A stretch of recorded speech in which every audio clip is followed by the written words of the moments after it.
of the heart, and both types of knowledge are essential.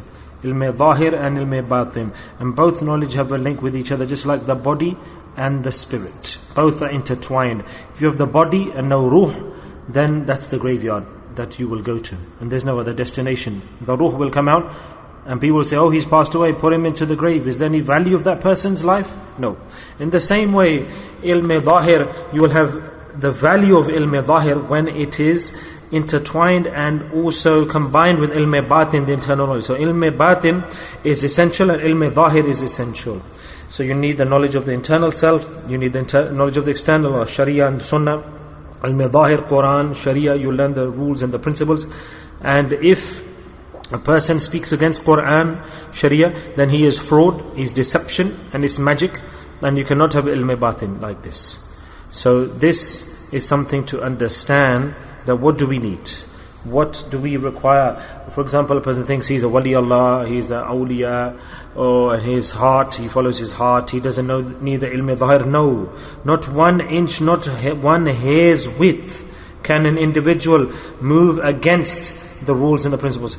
If a person has the ilm of the batin and he goes and works against the sharia and the sunnah and the principles of deen, then he is the biggest magician. He can show as many karamat, miracles and kashf, and he can be floating in the air, and visions and so-called miracles and so-called advanced information, etc., whatever you want to call it. Only those people can fall into the trap. Those people who are weak in the action of Islam, their salah is weak, they're deceived by things what they say, their aqidah is weak. They say straight, oh no, this person's high, he's reached high. Where's he reached high? Oh, he said this, or he saw this, or he...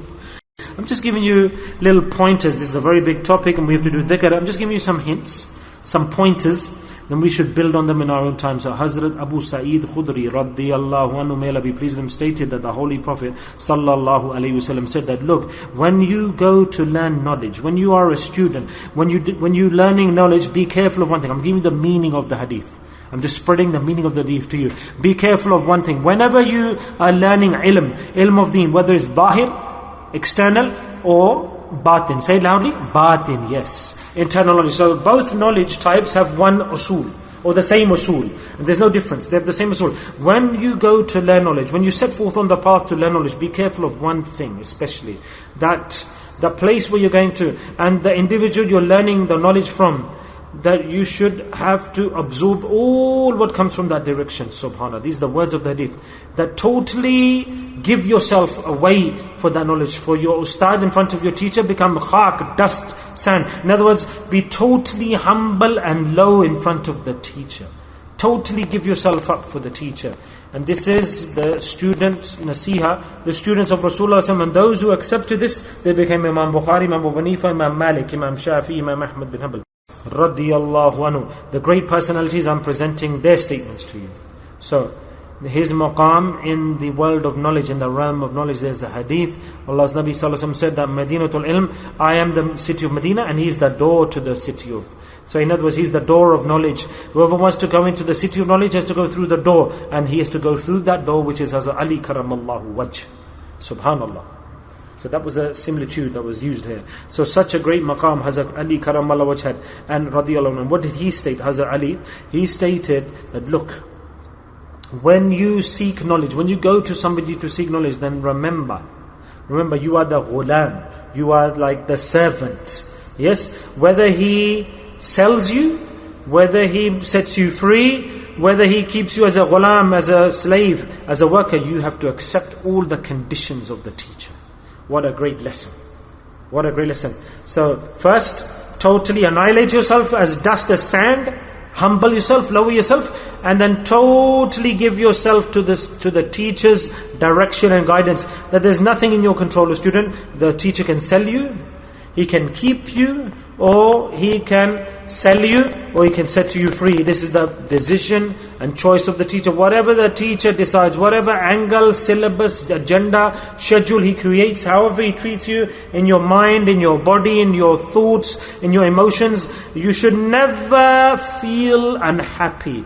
Never should you even think for a second that you're unhappy about the teacher saying. Not even a jolt of unhappiness. Rather, in everything you should feel, this is the way. This is the path. Doesn't matter how many difficulties come, any issues come, how much you're told off, whatever happens. But the student is the ghulam, the slave, the servant. There aren't any slaves today or servants. We have servants in the bazaar. He said, I can't remember. It never occurred that I named my sheikh by name. I could never imagine that I spoke to my teacher by name. I used to give him hints and glances, you could say.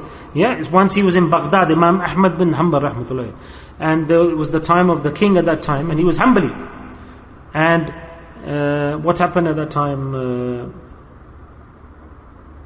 He took the rein of the camel, and he was walking, and his neck is bowed. Imam of his time. Such a great Imam, the Imam of his time.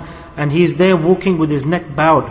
And on top of the camel is somebody else, torn clothes, and disheveled, and not neat, and the blankets torn, and the clothes are torn. And somebody said, Imam, what are you doing? You're walking with this person, you have ilm, the knowledge, this is disrespect of your knowledge. Why is this person sitting on the camel next to you and you're walking? He said, be quiet, who are you speaking about? This is my sheikh, my teacher. If he was not to be, then I wouldn't be Imam Ahmad bin Hanbal. Subhanallah. So my brothers,